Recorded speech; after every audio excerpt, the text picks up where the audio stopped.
Lettre d'une mère.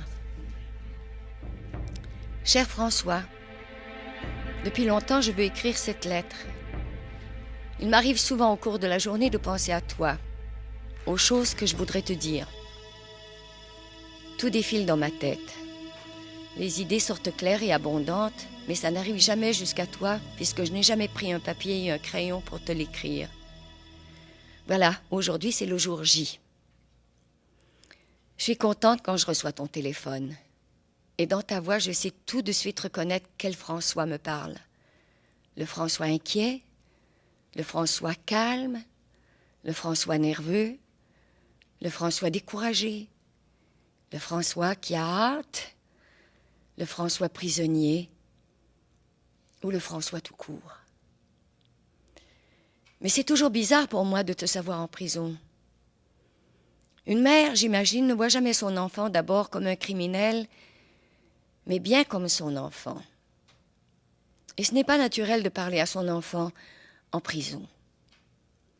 Je veux dire par là que quand on a porté avec bonheur un petit bébé pendant 9 mois dans son ventre, quand à sa naissance, le docteur nous dit que ce bébé est parfait de A à Z, quand on l'a bercé, nourri de son lait, chicané, chouchouté, promené partout, quand on l'a vu partir à l'école pour la première fois et qu'on a retenu son souffle avec lui, quand on lui a chaussé les patins et qu'on ne voit que lui, quand on l'a emmené à la mer et qu'on l'a sauvé de la noyade, quand on a voyagé chaque été avec son enfant pour se donner un peu de bon temps, Venise, Paris, Genève, Massieu, Grenoble, Innsbruck, quand on l'a visité chaque jour à l'hôpital parce qu'il est complètement dans le plâtre, quand on lui a chanté 1000 chansons pour l'endormir le soir autour de notre feu de camp imaginaire, quand on a essayé de trouver des solutions à ses problèmes, de préadolescents et d'adolescents, camps de vacances, Brébeuf,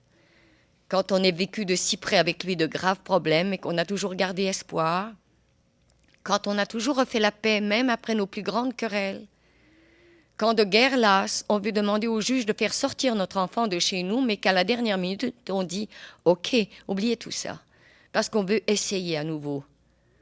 Quand on retient encore son souffle pour lui durant son procès et qu'on le regarde en avant dans le box des accusés, qu'on se dit encore malgré tout « Il a l'air fin, il paraît bien mon François, il n'est pas comme les autres, on voit qu'il est éduqué et le reste ».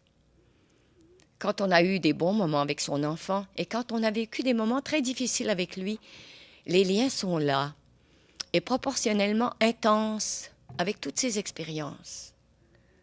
Alors on se dit qu'on n'a pas vécu tout ça pour le retrouver derrière les barreaux et on espère que ce soit un incident passager.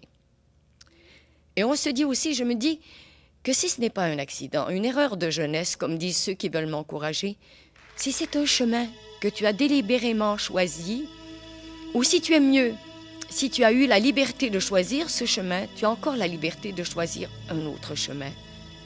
Tu es à la croisée des chemins. Je ne peux à peu près rien faire pour toi, pour ta vie. Mais je ne veux pas croire que toi, François, que j'ai tricoté et dont je connais chaque maille manquante, je ne veux pas croire que tu t'aimes si peu pour te traîner dans la boue. Relève-toi, François, aime-toi. Donne-toi le meilleur dans la vie. Tu es assez important pour ça. Tu le mérites. Relève-toi. Je ne veux pas voir mon enfant vivre à moitié. Est-ce que je t'aurais donné la vie si j'avais su toutes les peines qui t'attendaient? Relève-toi et fais confiance. Fais-toi confiance. Enlève les barreaux que tu as toi-même installés un à un autour de toi. Va chercher l'aide qu'il te faut. Fuis ceux qui se complaisent avec leurs chaînes, car ils feront tout pour que toi aussi tu restes enchaîné. Les médiocres, fuis-les. Tu n'as rien d'un médiocre.